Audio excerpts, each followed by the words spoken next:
You're watching LSCC TV, a broadcast service of Lake Sumter Community College, Leesburg. Hello again, and welcome to our program called Combat Veterans.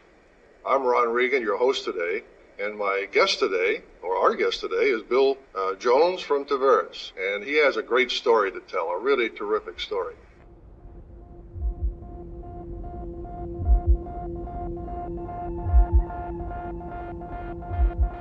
We were just quiet, peace-loving young men, average age probably 19 and a half, thrust into mortal combat.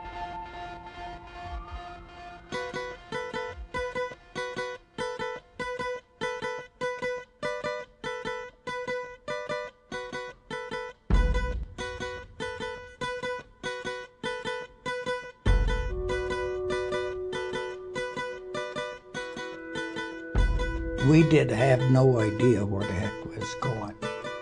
We thought we was going to Africa. We had no idea.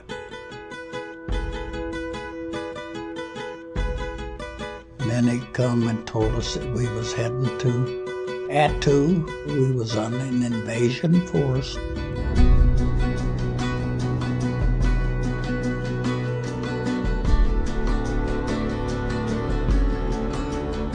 My first impression of Attu, God, what did you ever send me here for?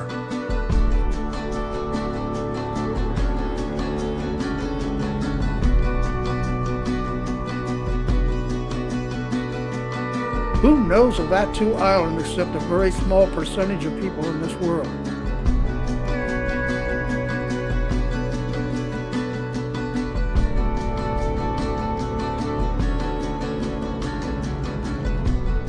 How much can the human being take? It's so horrendous that I don't think my vocabulary is sufficient to explain what it's like to be there.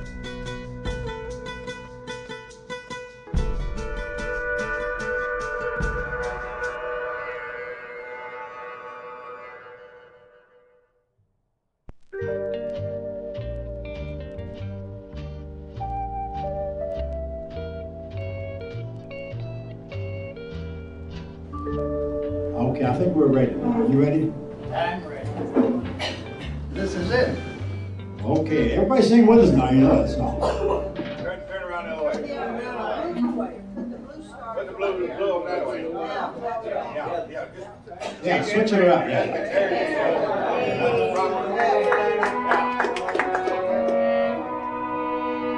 Everybody. Beautiful for spaciousness, for amber waves of grain.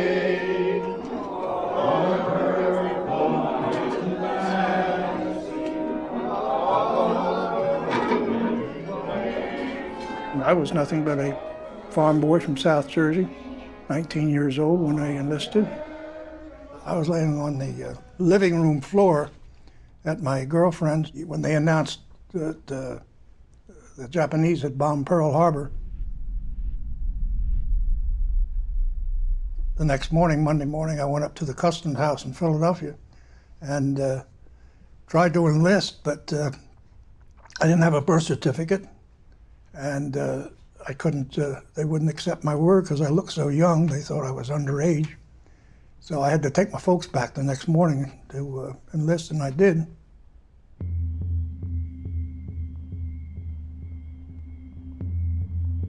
Here I was, an old farm boy from South Jersey, and going into combat, and it's an experience that you can not anticipate, neither can you ever forget. There's too many things about it that you just, if you live 200 years, you couldn't forget it. That's all, simple as that. I can't help but believe that it changed my personality a bit, but I have no way of measuring and knowing how much it changed it.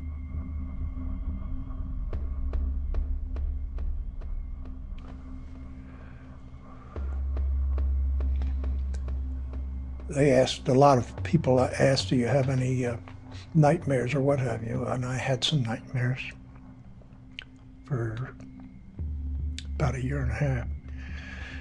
When you use a flamethrower on somebody and they're on fire and they scream.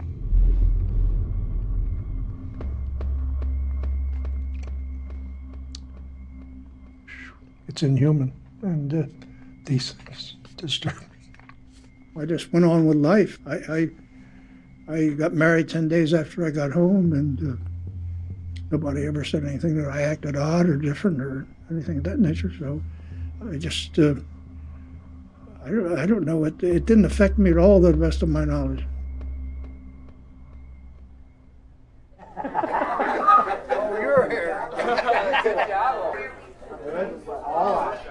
When they go back to the battlefield, there's something that you notice. There's an intentness and an alertness that comes into their minds and their hearts. That warrior thing runs very deep with them. You see it in the eyes of people who've actually fought hand-to-hand combat against a mortal enemy. And they saw people to the left and right of them die, so they've never ever forgotten those moments. It's been something that's forever etched in their minds. It's hard to find a way to have peace in your heart and in your mind. It just is. It's a soulful thing, and it's a search that an individual has to go on. It's another journey, and it's beyond the battlefield.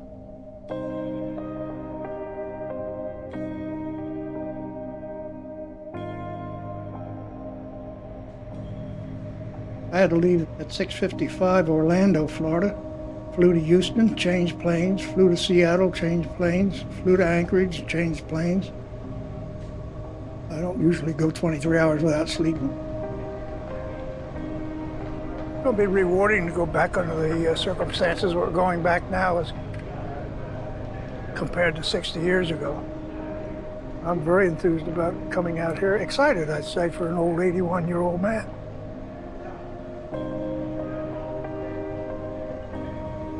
Well, the only thing I couldn't figure out is how in the heck did we survive it? Yeah. With the equipment we had? This time we've got heavy underwear, jackets, mufflers, gloves, earmuffs.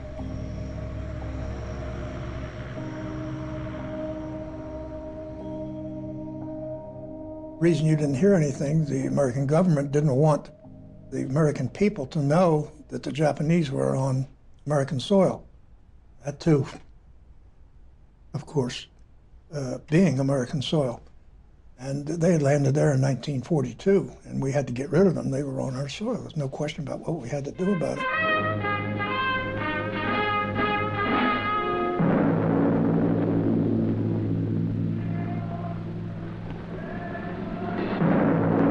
If you are Japanese, you believe you have been commanded by heaven to conquer all other races and peoples and put them under a Japanese rule. And when the orange groves of California and the cotton fields of Alabama were part of Japan's empire, when the factories of Los Angeles and Detroit were producing for Japan's war machine, then the rest of the world would fall like a ripe plum, and the Japs would have fulfilled Jimu's divine commandment. We can land in the Puget Sound and Columbia River, the vicinity of San Francisco, and the vicinity of Los Angeles. I think people are used to looking at a flat map, and on a flat map, if you look at the distance, say, from Washington, D.C. to Tokyo, the shortest distance between the 2 points is a straight line that takes you right through San Francisco. But if you look on the globe, that line is an arc, and instead of going through San Francisco, it takes you right over the top of Anchorage. So although we seem up here to be in the middle of nowhere, we're actually, if you were going to bomb the United States from Tokyo, if you were going to make an invasion on the west coast of the United States, the place you would come closest to would be the Aleutians. The Aleutians are a string of island bases extending over 1,000 miles westward from the Alaskan Peninsula. These islands, the Japs once considered a back door to the United States. But when the door was opened... Oh, forget about incident! And now our back door is a front door to Tokyo.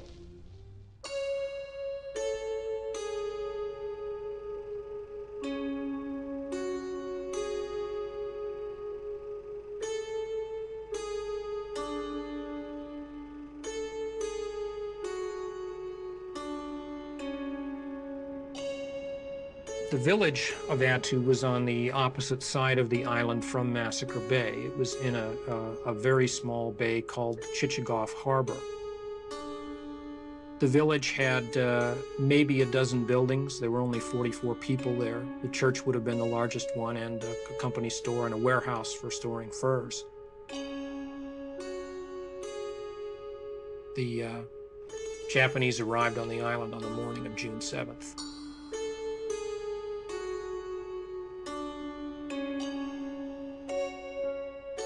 When the Japanese took over the village, the Japanese announced to everyone in the village that they were all Japanese citizens now. And eventually they announced to the local people that they were going to be moved to Japan.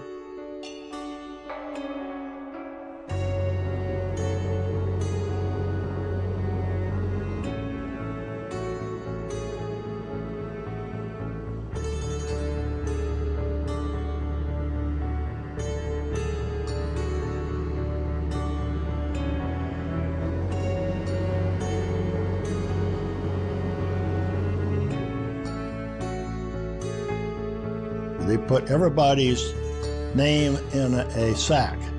They drawed your names out. Part of them went to Germany, part of them went to Aleutian Islands. Got on a ship, places unknown. We start out and we go west under the Golden Gate Bridge. Golden Gate Bridge, of course, I just followed backwards. I hope I wouldn't see it again. Even the trip out there, we almost lost our lives. And about the third day out, we run into a terrific storm. And I had no idea as to how mean the mean waters could be, and those particular waters out there, the roughest water in the world. We're all privates, and every one of us was violently ill. People got to the point where they didn't have the decency to get up and retch someplace and just lay there cursing and retching. The stern was coming up, the screws were coming out of the water, bow was going up, the ship would be pitching. It was so bizarre. And we looked over the boat and we seen this big thing floating down there that had spikes on the side of it. And it was a Jap mine, a loose one. The destroyer went back and he blew that mine up, and I swear that there was a hole in an ocean out there as big that, oh, you could throw a small factory in.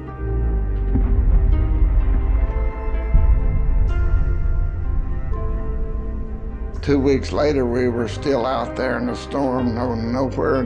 Nobody knew where we were. That was quite an ordeal for a young 20-year-old boy that grew up on a farm.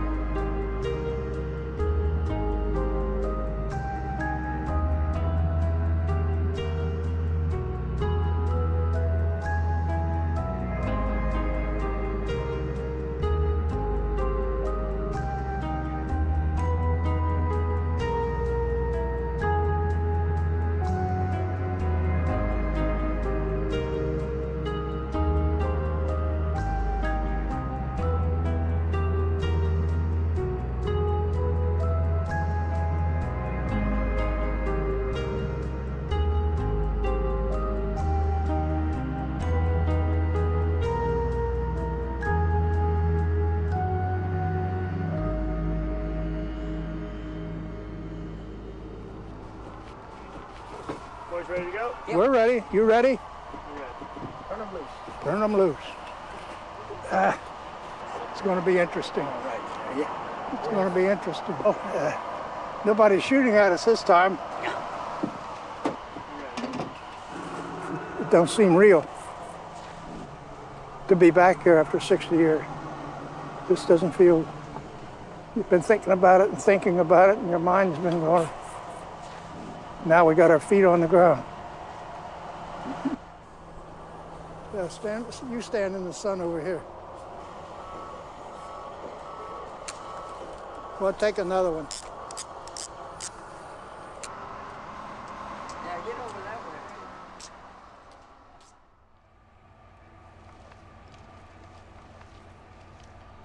This is the plaque that, these are my words. I wrote them. They never mounted that thing yet. I got tears in my eyes.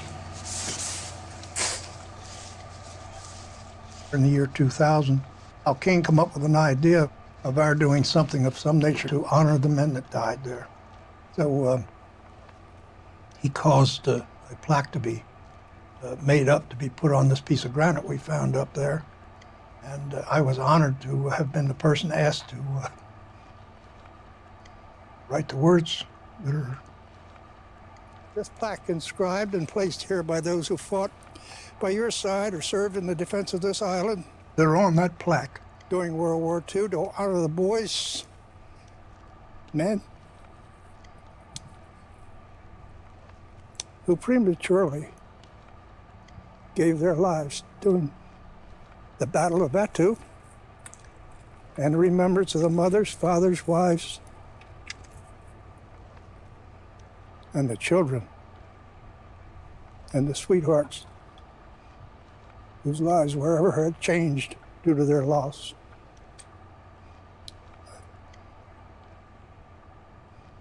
And then in 2001, 5 or 6 veterans came up here and they dedicated this plaque and held a memorial service.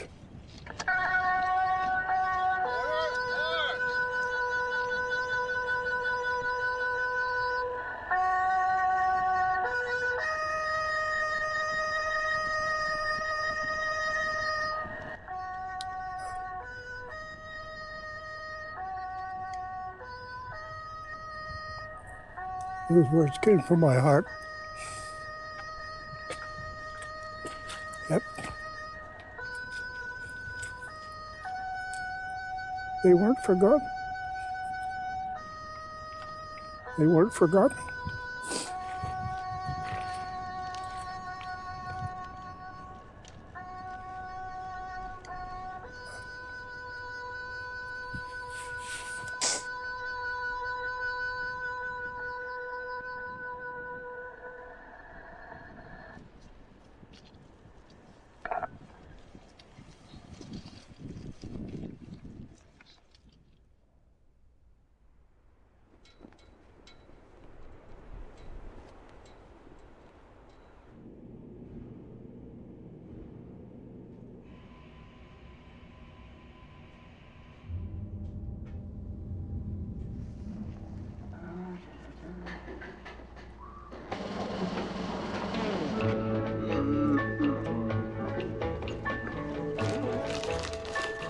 Candy, aftershave lotion.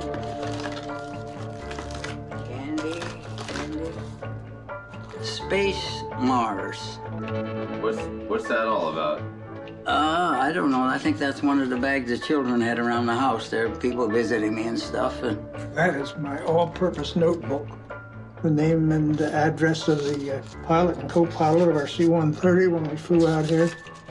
Heights of the different ridges and mountains and so forth, the terrain here.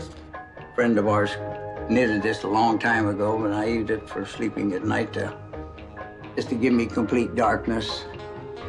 Pull it down over my eyes, and that way I can sleep without no vision at all. I mean, as far as any light coming in. The name of the director of the regional director of the U.S. Field and Wildlife Service, and I have the populations of the different major towns in Alaska, which I'll need to refer to for one thing or another.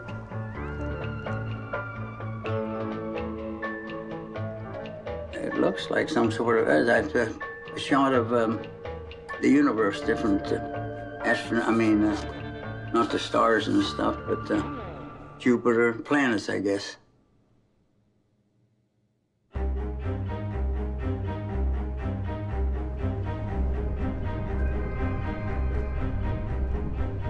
None of us were used to this snow and ice. We took our training in the sand and nothing like that up there. 3 days we would bivouac, and 3 days we would maneuver, doing all the things that that you do in combat in the desert. And we was out about 2 days out. And then they come and told us that we was heading to Attu. We was on an invasion force. And we was told we was going to the Aleutian Islands. I'd never heard of it before in my whole life. And then they start telling us you'll have 20 hours of daylight and 4 hours of darkness. We haven't never even heard of the island of Attu. But then they explained to us that the island of Attu was held by the Japanese. Where are you? Physically, you're located on Attu Island. Attu Island is the very last of the Aleutian Islands that the U.S. owns. We are closer to Russia than we are to mainland United States, even to Alaska. Between us and Russia is about 300 to 400 miles. Between us and coastal Alaska is about 1,500 miles. Look where we are. We're where the Pacific and the Bering Sea meet the most. We are so far in the Western Hemisphere, Attu is in the Eastern Hemisphere. Who knows of Attu Island except a very tiny, small percentage of people in this world?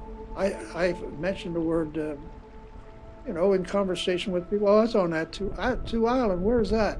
Nobody knows where Attu Island is.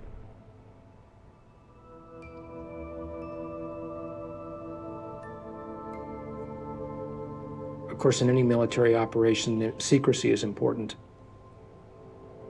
And Army didn't want to let people know where they were going because of the problem of leaks. And obviously, if they provided them with the gear they would need in this climate, just providing the gear would instantly tell people exactly where they were going. And so, by and large, they weren't provided with it. We couldn't understand because of the fact that they had given us only field jackets, 4-pocket field jackets. There's General Brown. He issued logger boots due to the fact that he thought he would take the island within 36 hours, see? It doesn't look like they were cautioned about such things as hypothermia and the danger of frostbite and trench foot and that sort of thing. We went there with khaki clothes and do the best you can, bud.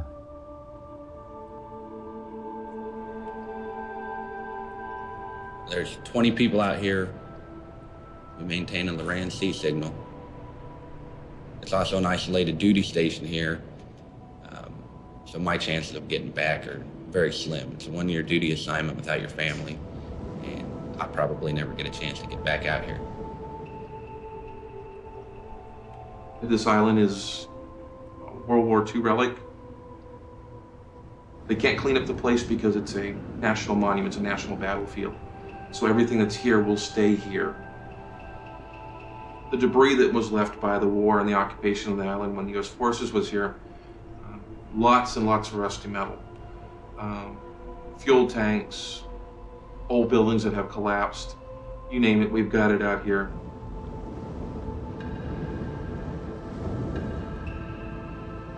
I don't think the island's haunted.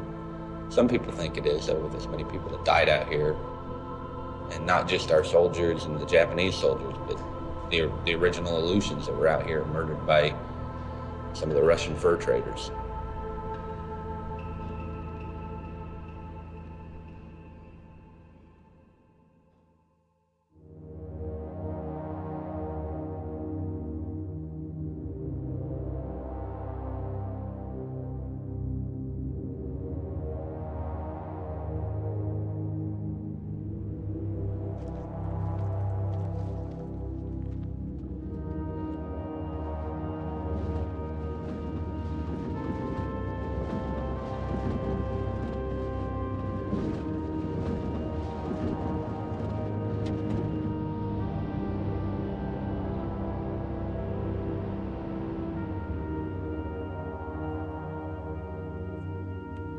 We was in Massacre Bay the day of the invasion.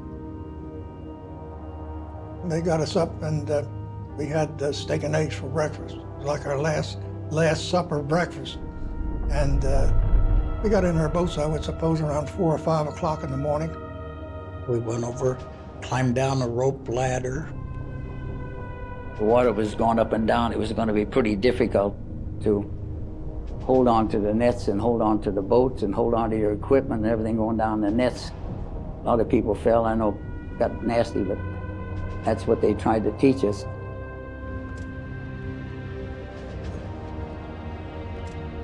There was absolutely nothing laying out there in the fog. We circled for 5, 6, 7 hours before we finally could find the beach. We couldn't find it. Something went wrong that we had to float. Float around for about 4 hours. Boy, it got cold. It was windy. It's just plain old cold. Circling in our assault boats, waiting for the word to go to the beach. You wonder, what am I doing here? Ask your mother, what am I doing here, Ma? You know.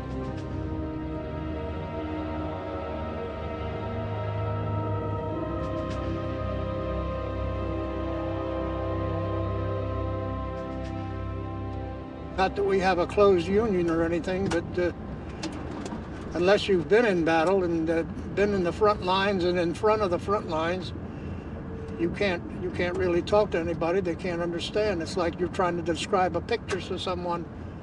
You can't adequately describe what they would see with their own eyes.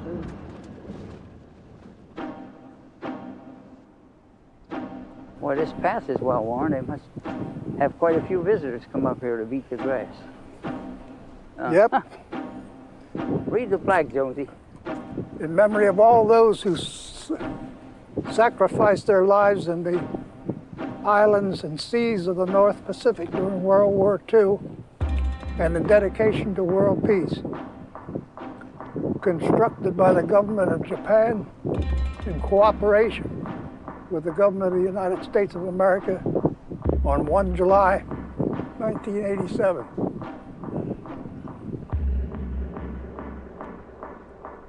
Back in the late 70s, early 80s, the Japanese government came up with a plan that they executed across the Pacific. My understanding is there's 11 locations where there were major campaigns or battles where these monuments had been placed. They're all the same exact monument, these titanium starbursts.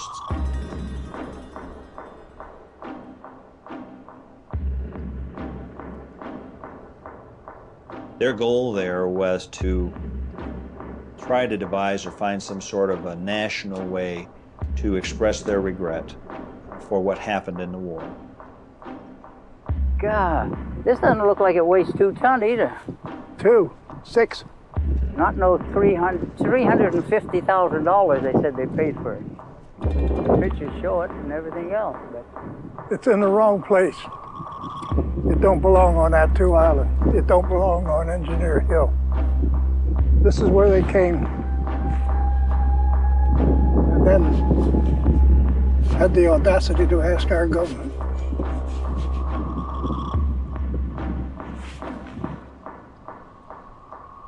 I think the gesture is a good gesture. It's a genuine gesture. They didn't do it for a PR ploy. It's nothing that you could even equate to that. These people that you talk to, I'm sure, were not frontline infantry people here that went through what we went through. And they certainly couldn't feel what we feel. I've been up on the hill with other veterans who have found peace and who have commented on what a beautiful symbol that truly is. Had you been here and went through what we went through for 19 days, it would not be difficult to understand what we have against that thing being there. I have set up a 3-phase program, and before I get done, the world's going to know that this monument is here and that it should be removed. They stole the island from us. I don't know how I can get that point across. They stole it, came here, and killed all of our men and maimed them, suffered through frozen feet, and then had the audacity to come here and put a memorial to their dead soldiers who took their own lives. Instead of dying on the battlefield, give us another 24 hours, we'd have let them die honorably. That's why I'm so strong about getting that monument removed.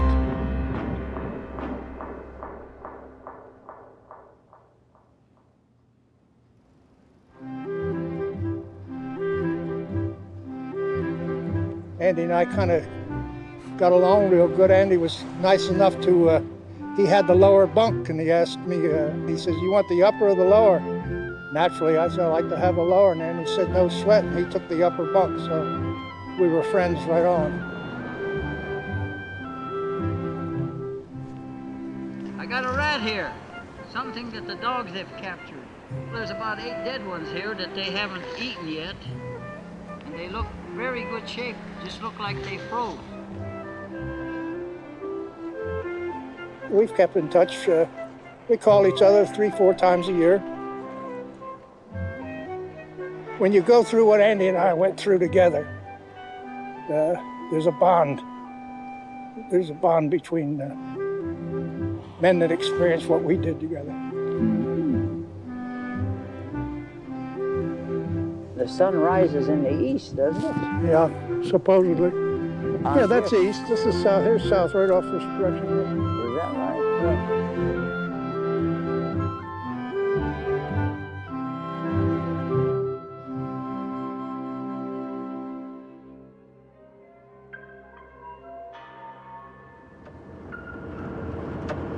Chief, when we landed here, you see the big rock out there in the middle of Massacre Bay? Mm-hmm. I was alongside of another landing craft coming in here about 10 or 12 foot away. He hit it because he couldn't see it because of the fog. When he hit the rock, he laid the ramp down. About 10 or 12 of our guys drowned. They were our first casualties on that too, I believe.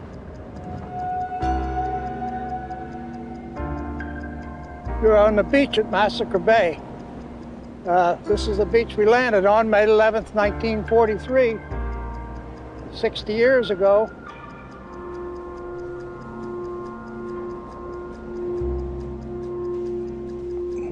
I think we went a little bit faster than this that day.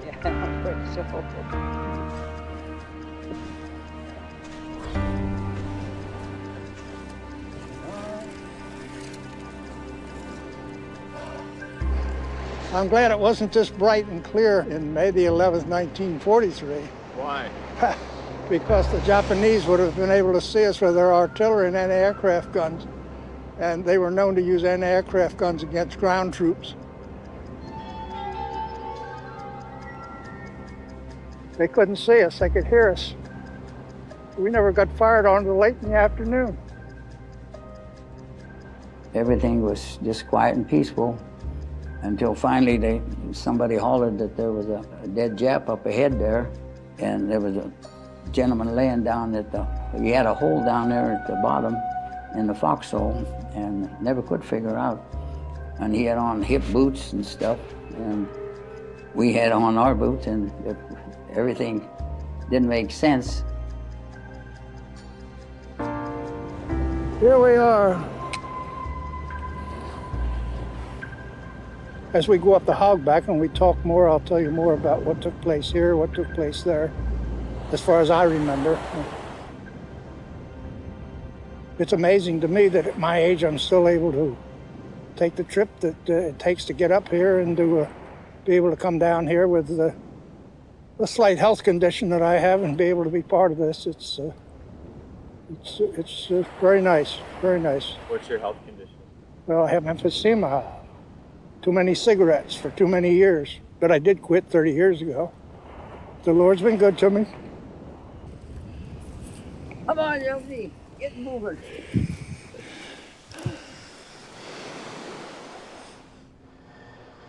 Ready to go.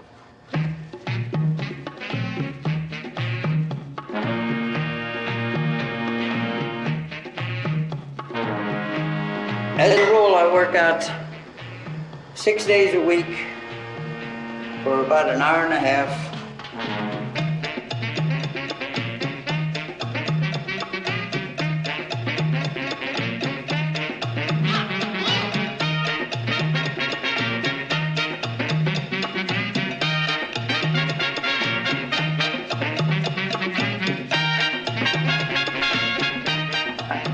Ready to go. What time's the game start?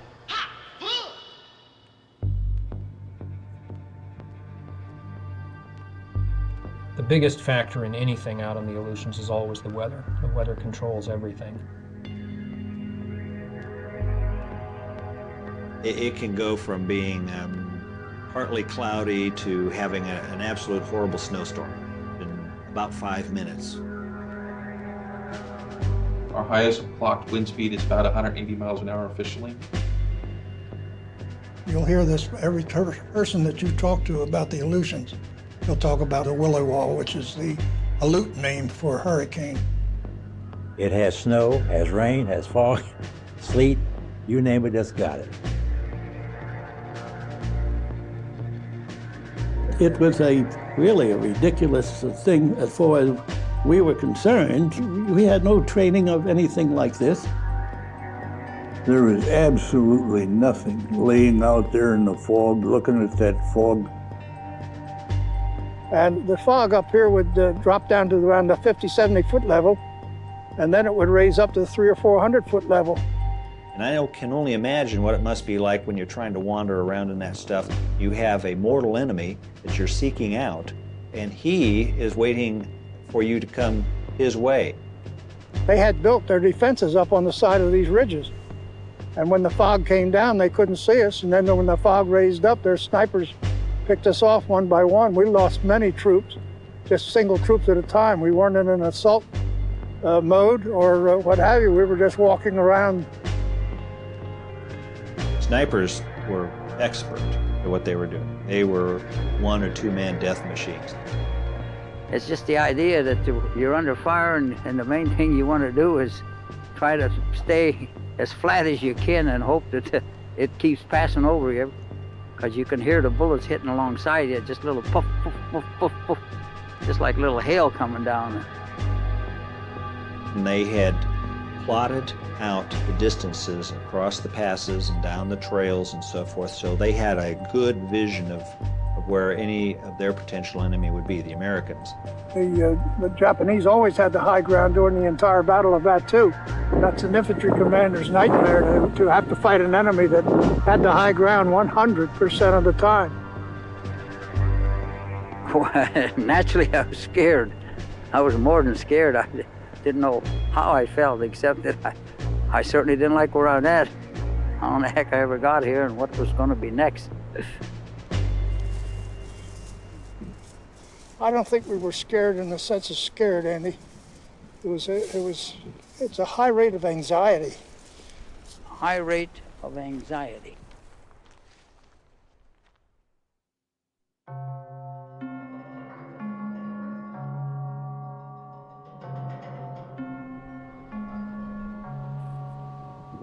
This is where we started up the hogback.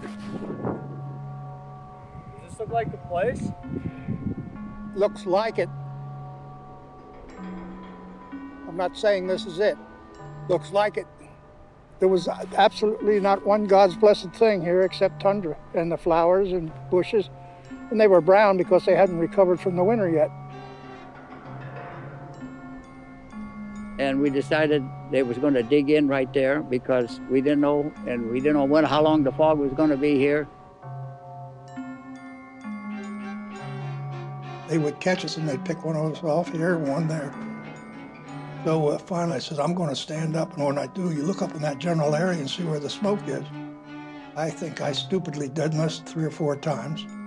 I heard bullets hitting into the tundra grass. People never told us the fact that the Japanese used smokeless powder. That's why we couldn't see where they were firing from. But suffice to say that 2 or 3 times was enough, that kind of foolishness.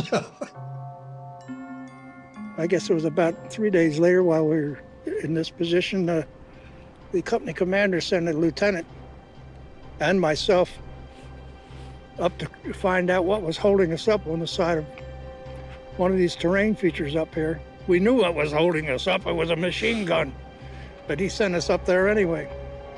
And a little bit of comedy. We got up there and we were pinned down, and the lieutenant says, "Go down and tell the old man we're pinned down," like I was expendable. Anyhow, I got down there, and the company commander was in a Japanese foxhole. I was in another hole here, and a Jap shell landed between us. I had a piece of shrapnel hit me in the cheek and caused a trauma to my jawbone and broke off one tooth, split it in half. And unfortunately, my company commander, whose name happened to be Jones also, no relation, he died 2 or 3 days later, we were told. Matter of fact, my folks got a telegram saying it was me. Apparently somebody got their telegrams and Jones is fixed up.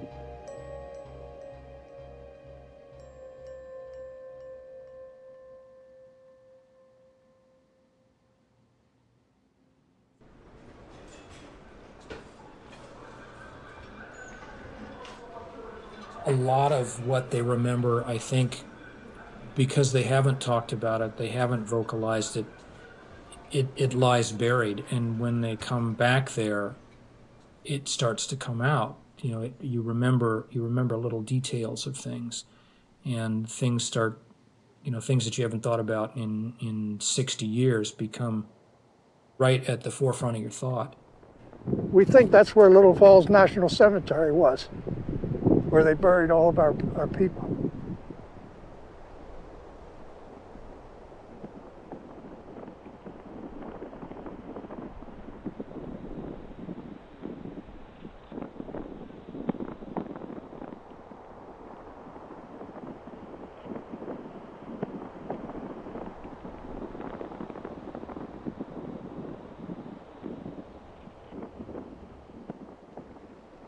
It had two posts up with a sign across it, Little Falls Cemetery.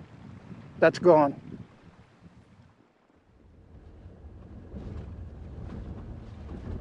When you go one-on-one with somebody who is utterly determined to not surrender and to destroy you personally, maybe it's difficult because you're still caught in the quandary of wondering, how could this happen? Why would it happen? I lost all my friends. And it's hard to forget and forgive that. On that island and in those terrible conditions. So it's truly a bitter thing.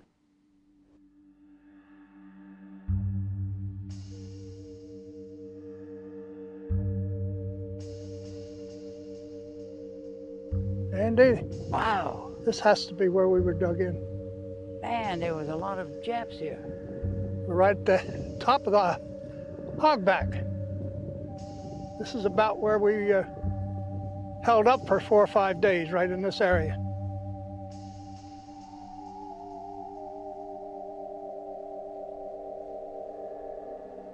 They had no maps of this island that were worth too darned, and it took them a little while to find, once they got here with the artillery, it took them quite a bit of time before they could find some spot where they could put their artillery and it wouldn't sink into the tundra.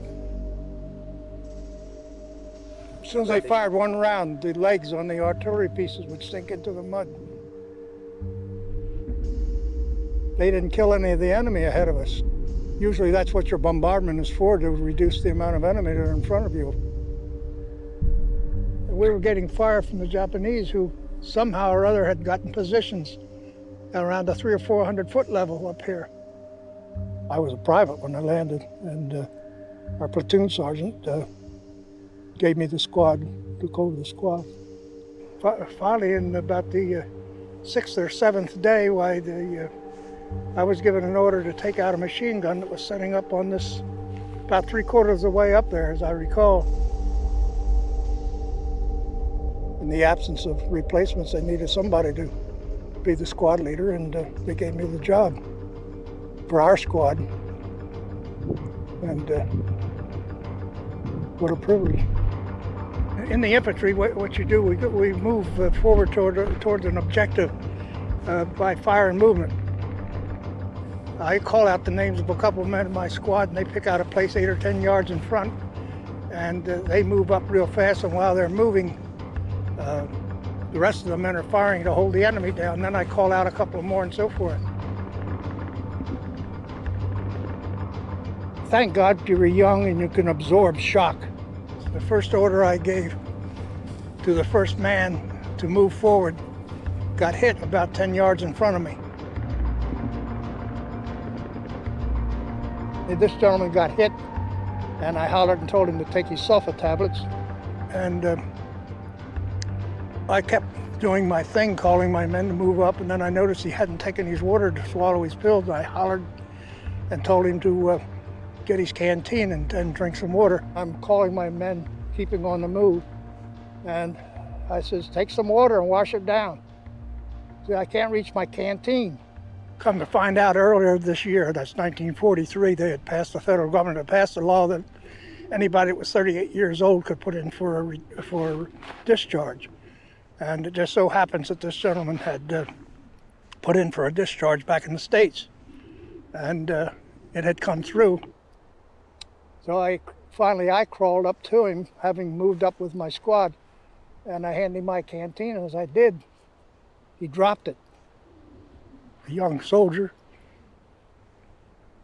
first time in command, and in a sense responsible for the death of one of his men, to find out that this man could have gone home. He'd got hit in the groin, and he died. We went on. I took the machine gun, or we took the machine gun without any further casualties.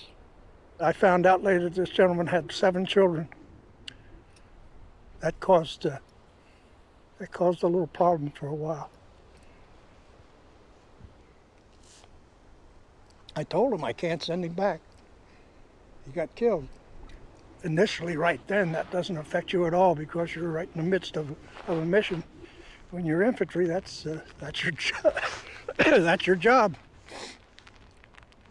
That's your job, and we did it. We did it. Which way do you want it? I want to take a picture of where I said the machine gun was. Okay. Who's going to prove it wasn't there, Andy? That's right. They're all dead.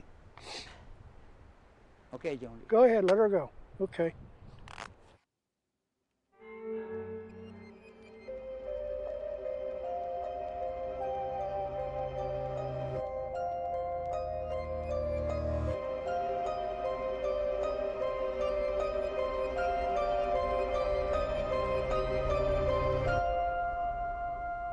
Well, you know, you hear about soldiers coming home and having nightmares. The only nightmares I had was people on fire.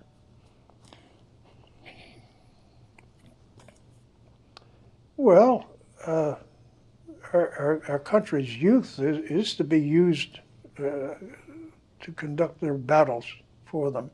This is ever since time began. For a couple of years, the inhuman sounds, screams that they made as they ran out the back of the pillbox. We had to defend our nation and our way of life. It was, I don't consider my country used me. They used me, but they didn't abuse me. There's a difference.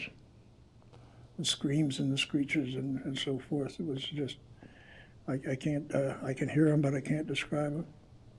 We were attacked by somebody else done the attacking. We didn't deliberately, our country didn't send us out to wholesalely be killed. It didn't upset me at the time at all, because I'd been in combat, and I'd seen what they can do to my men. And I had no qualms whatsoever about it at the time. I thank God for the means I had to destroy them. Being with Andy again after all these years, it's been a nice experience. And I certainly can't complain about the weather. Can't complain about the weather or the treatment that the boys at the Coast Guard are giving us. Giving us red carpet. Well, that was never seen so much sunshine on Attu either. Never. 5 straight days with sunshine. Unbelievable.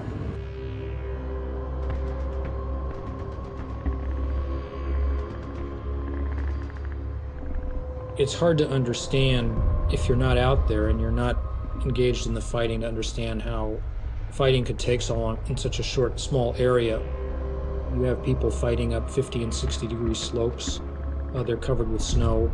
They're covered with rock. And essentially it was small unit action. It was squad by squad. Guys fought for every inch of the terrain. Sorry about that, folks. Don't be sorry about nothing. Just keep her moving. Well, that's not gonna happen. Oh, this is not good. Yeah, we're stuck. If you know the Aleutians, all it is volcanic ash with a layer of about 8 inches of tundra. It is mud. And once you break through that tundra, you just sink. And it consists of one layer of moss on top of another layer of moss, and the bottom layer of it turns into a quagmire that you sink in up to your knees.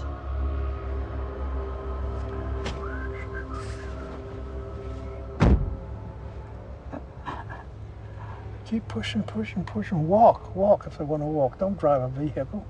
This isn't vehicle country. By this point, it was already apparent that the terrain was going to be a problem. Tractors that had been brought to pull artillery, they wouldn't work on the terrain. Our supplies had to be brought to us by human carrying lines passing from one to the other. There was, I don't know, maybe a couple, 300 men stretched out passing stuff. You would have a mile of men passing boxes one to the next. And there was an enormous pileup of supplies on the beach. And you see in a lot of the period footage, you'll see stacks and stacks of supplies lying on the beaches, waiting to get humped up into the hills. It was impossible for them to supply us with ammunition and water and food. And some of the guys went several days without eating anything. They're mountain climbing. It's in a cold climate, and they're burning up enormous amounts of calories. Not only that, you're so scared you don't feel like eating. You don't have time to get hungry. You just don't feel hunger.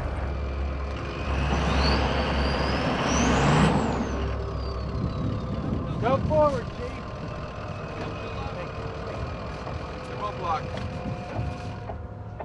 God, I was lucky so many times. I was hit 11 times altogether, you know, my clothing and my body. Mm-hmm. Actually, I was hit 6 times in my body. Was you ever down on the ground when all that flak they put up came down? And it was like hail. Boy, that thing was and you try to stand there under your helmet hoping nothing hits you. Man, I don't know how we got missed. And then we hit 2 blizzards, and we was only supposed to hit 1, they said. We was only going to be here for less than 5 days. And everything was miscalculated. They were missing rubber boots. They were missing gloves in many instances. They were missing heavy coats. They didn't have a lot of the winter type of gear. You had leather boots, mostly. When leather got wet, it would swell. You couldn't dry it out. There was no place to dry your feet out. Our feet got wet. We couldn't change them. I never had my shoes off till the last day when I got back to the hospital, which they said was 16 days. There were numerous instances of frostbite, trench foot. People weren't, they didn't have the right kind of footwear for the climate. What was this compared to Okinawa? Twice as bad or not as bad? Oh, no. There's no comparison at all. This was what, 5 times as bad, 10 times as bad? Oh, yeah. Where shall I stop? 10 times as bad? This is bad when you're not fighting or when just being here is bad. You think it was 10 times as bad? Well, sure. As either one of those? Right. Was it? Definitely. God. Everything was slick. Everything was stiff. You couldn't stand up. You couldn't do anything. The leather soles were flat, and it would be, I suppose, like walking on leather dress shoes on a slippery sidewalk. If you tried to get up the mountain, if you could stick your bayonet in or something to hold on to, you would, but most of the time you just slid right back down.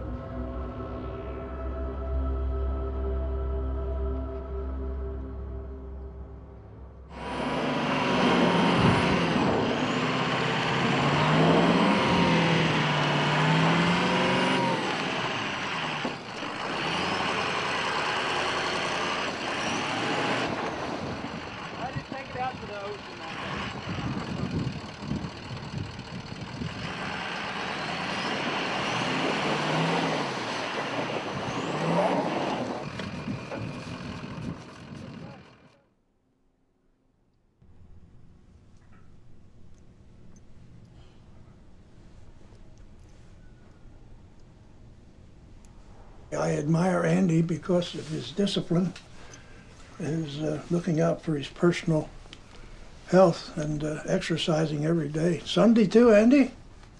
Sunday, day of rest, Jonesy. Okay, good. 6 days a week he goes to the gym. Well, I bowl on Sunday anyhow.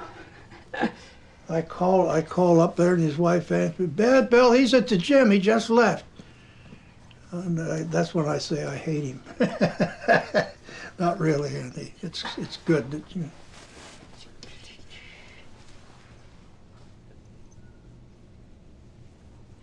Hey, Bill? Yes? Do you still have your uniform?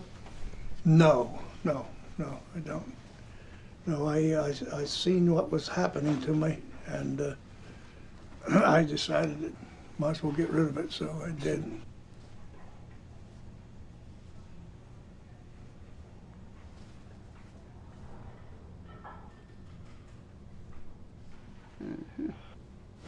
Don't hit me with those damn medals, man.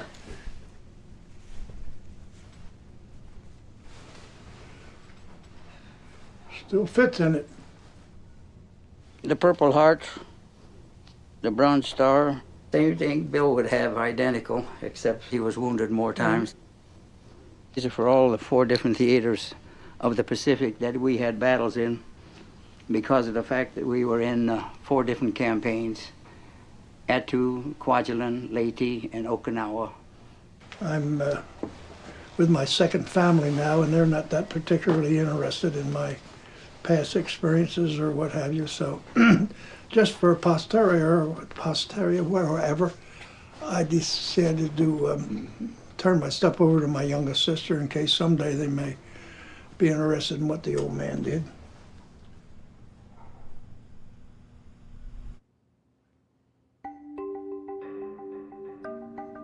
And then we moved forward, such as we were. Our feet were just like baseball bats, and we kept moving.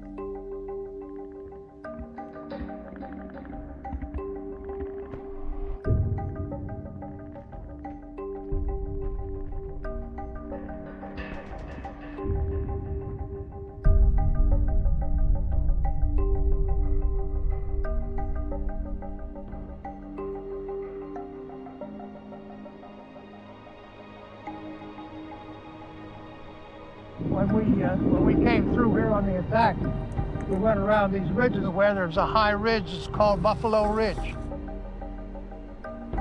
All I remember is that we got an order to go up that hill and knock out the Japanese soldiers that were dug in up there.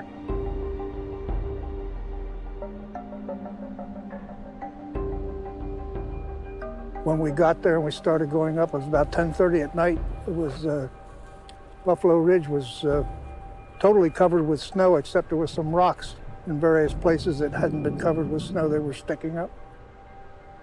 It was difficult to get handholds, I remember that, footholds. We were sliding in the snow and grabbing a hold of the frozen snow and trying to get footholds to go up there.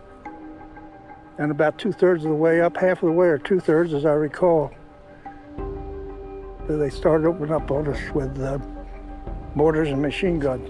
They were smart. They didn't open up down it when we were down below. They waited till we got pretty well up.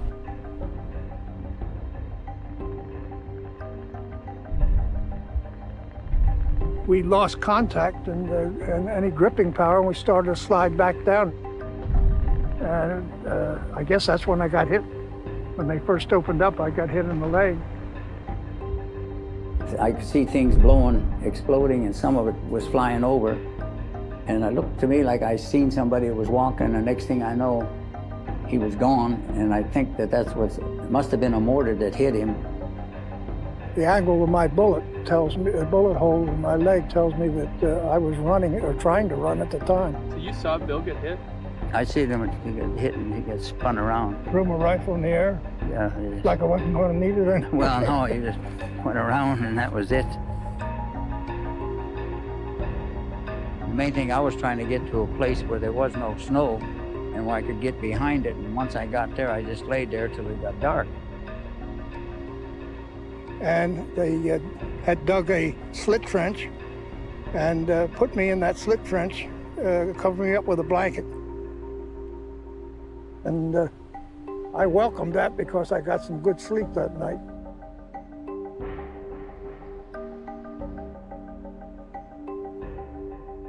When you're up here, the only thing between you and the enemy is a little bit of airspace.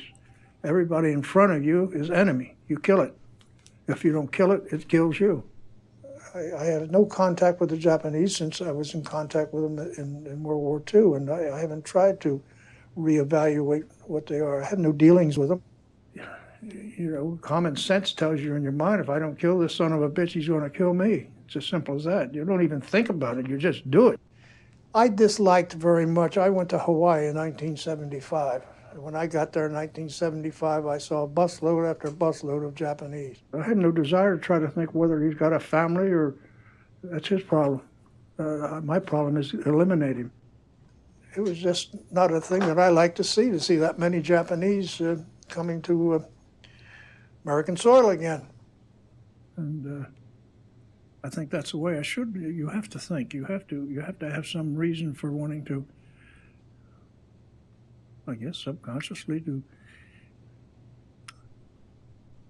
Anyhow, my job was to kill Japanese, and that's what I did. Keep going. You were saying you have to have some reason to. To kill another person, you know.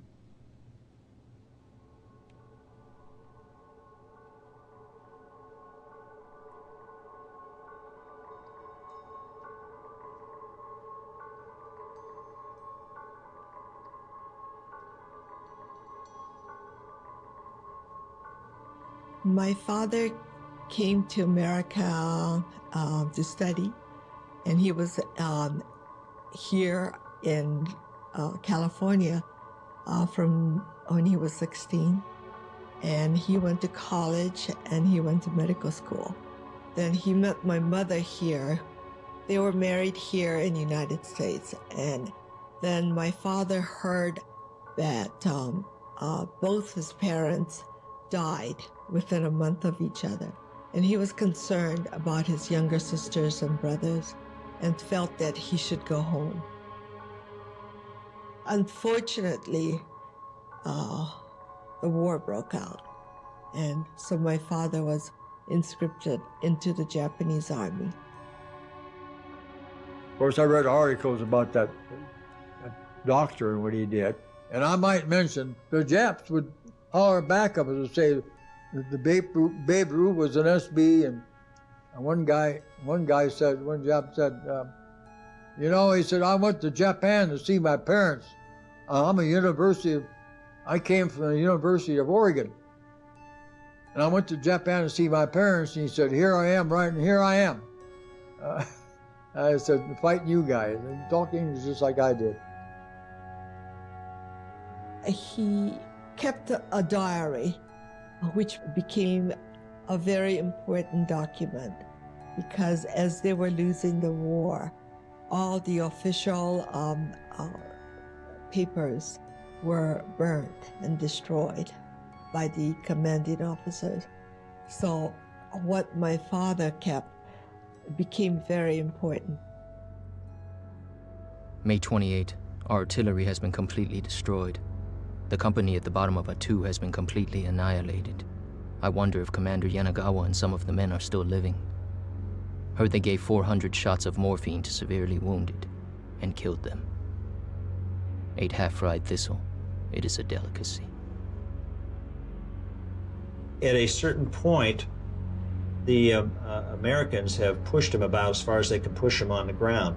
They don't have available air support, and the battle has been going fairly fast and furious at this point as the Japanese position has continued to collapse. They knew that they were cut off. They were not going to be relieved, and that was going to be the end of them. Colonel Yamasaki had other ideas. He was the commander on the island for the Japanese forces, and he gathered about 500 remaining soldiers. Yamasaki decided that the thing that he needed to do, rather than to surrender, which was unacceptable, or to withdraw to another area, which would simply prolong the inevitable, was to counterattack. This was the 29th day of May. The 29th day of May. May 29, 1943. Today at 2000 hours we assembled at headquarters. The last assault to be carried out. Only 33 years of living and I am to die. I have no regrets. Banzai to the Emperor. At 1800 hours took care of all the patients with hand grenade. They knew they were cornered and they were willing to go all the way. It was their final commitment. They were going to win this day or they were going to die. The number participating in this attack is a little over 1,000 to take enemy artillery position. Goodbye, Tayako, my beloved wife, who loved me to the last.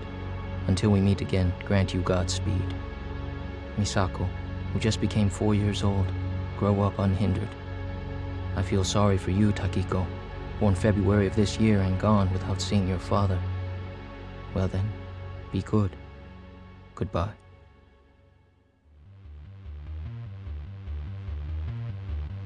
The Japanese had moved quietly up almost 5 miles up the valley.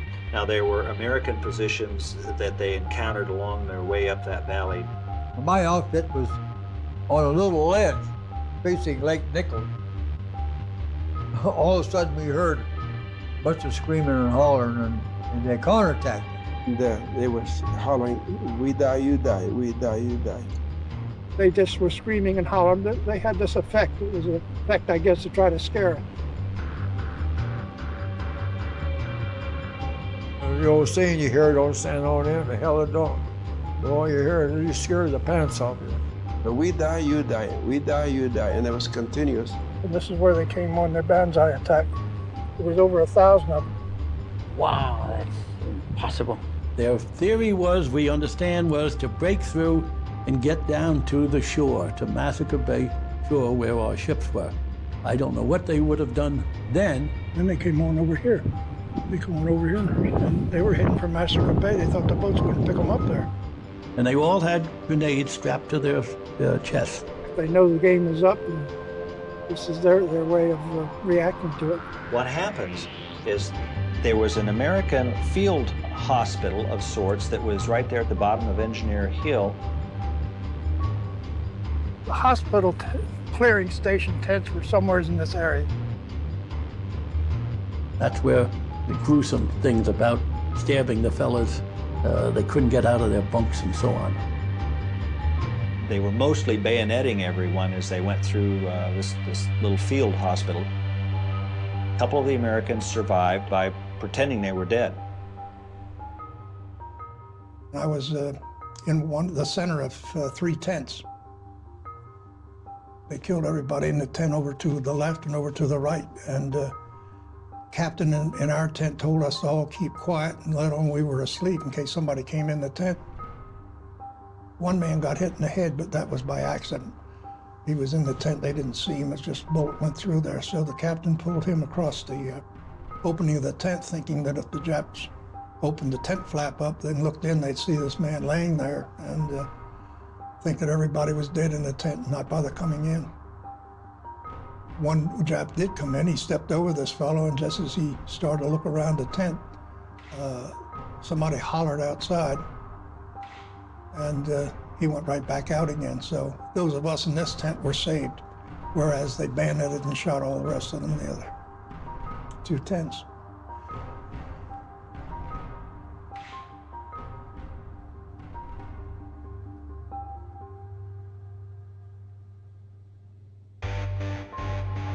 They never stopped. I mean, they just kept right on. That's the purpose of a banzai attack. They just run over everything and kill everything as they go. So they kept on going down to the beach, and our artillery was firing point blank at them. We got the call. Everyone out, up, forward. I don't know, about 300, 400 yards. I was anti-aircraft. They only called us up to Engineered Hill because they was running out of infantry. So that's where you hear about the cooks, the engineers, and the battery of AA and he was people who were not really infantry people at all. So we was kind of the last resort. They were making the last stand. like Custer's last stand. That's just what they were doing. It was just, you didn't know where anyone was. You just fired anything that moved, practically. If anybody tells you that they're not scared, I would have a hard time believing it. It was so dark, and everybody was yelling and screaming that it was, you didn't know really. We may have even killed some of our own people. At the end of the day, and at the end of this battle, there simply wasn't enough Japanese to overcome the Americans. And the Japanese, what few were left, retreated to where they'd started this bonsai.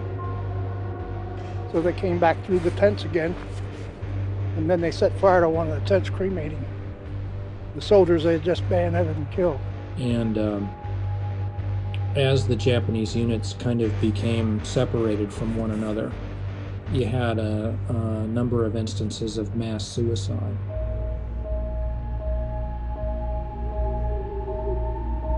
They were all just laying there with their chests blown open, their heads blown off, limbs. There was nothing but plain words, blood and guts. That's all that was there after the hand grenade. Each man, when you get hit with a hand grenade like that, it was just a plain gory mess.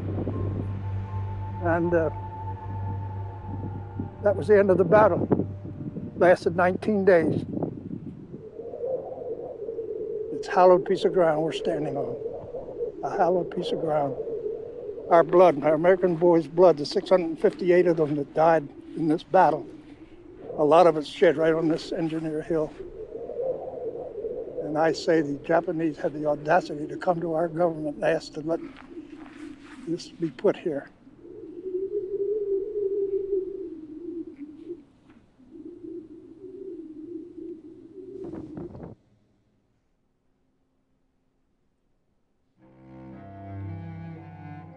So that was the last thing, the bonsai charge, that was the end. And the cleanup was something terrible.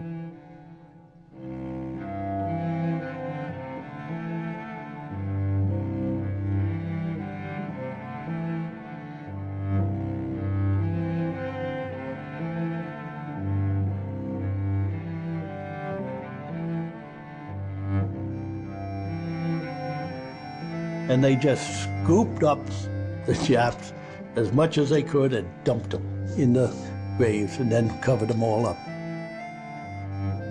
And nobody had no hard feelings to see them get stuck in the ground. If they had gold teeth, our guys would knock their teeth out, get their teeth, cut their fingers off, get their rings. Well, this went on for, I don't know, maybe a couple of days. It's all in a day's work when you're in battle.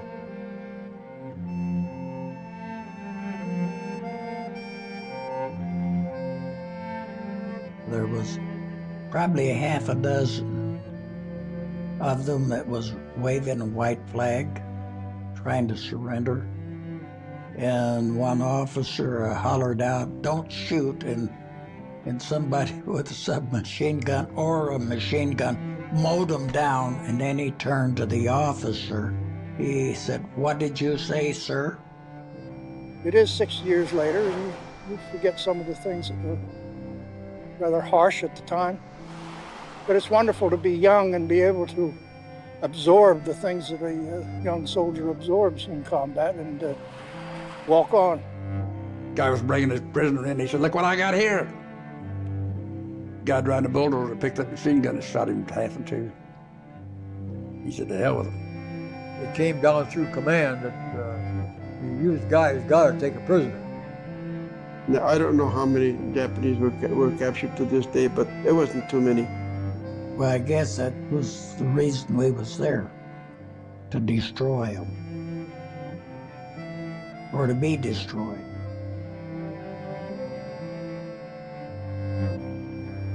You had to have been young to have experienced a lot of the things we experienced and be able to function after they took place.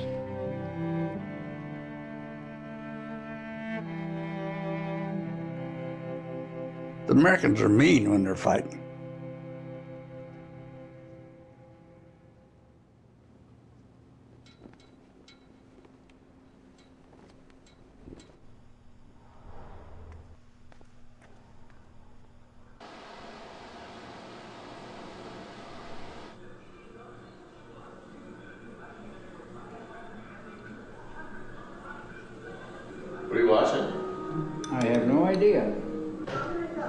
kind of weird, whatever it is.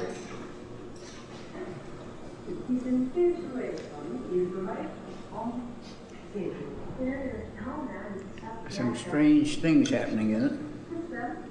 Like what? Like silly women or something. Almost like a one of them.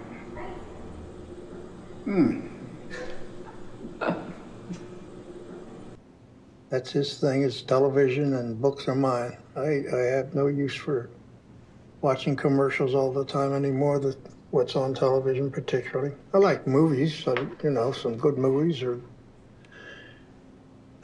things of that nature. I watch National Geographic and something a bit educational. Well, he just objects to commercials, and he objects to movies that he just doesn't think that some of the stuff that they show is, people shouldn't even watch it. They should only watch whatever he likes. That's what it boils down to. I've never seen Andy read a book since I've ever known him. He watches television, though. How much television does he watch? Much. Much. Yeah, he doesn't really tire from talking about his experiences. We visited each other over the 60 years since the Battle of Attu. Called on the phone. We call on the phone three times a year. We've just kept in touch. I've known him long enough to understand him. Yeah, it's been a long relationship. And everything's hunky-dory, you know. Bill is Bill.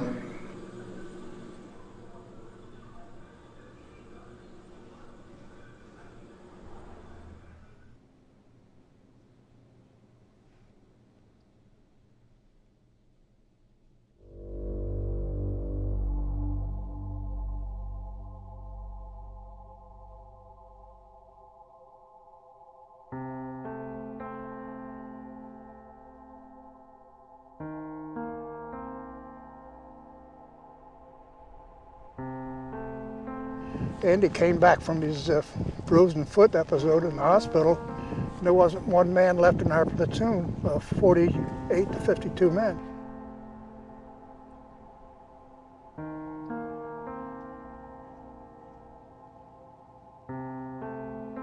I figured after Attu, if all combat was going to be like this, I didn't have a snowball's chance in hell of going home.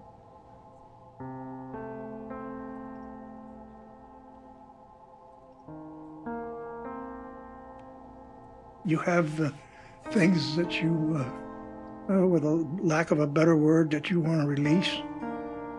Talk about it.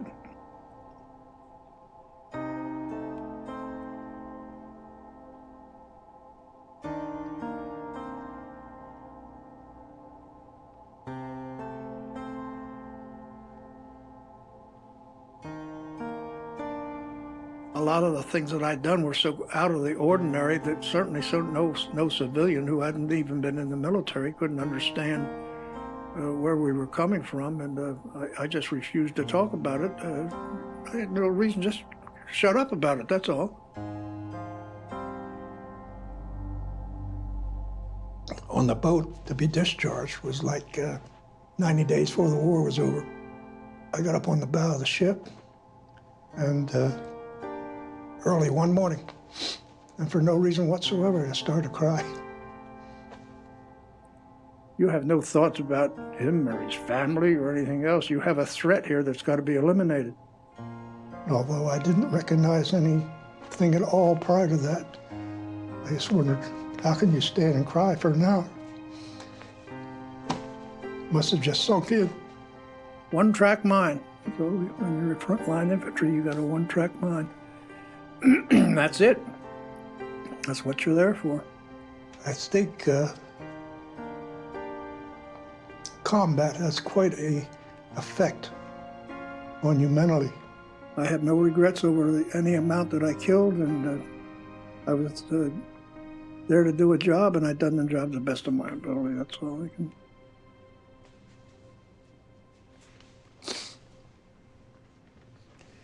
Well, it's like I said, nobody, unless they've been there, knows.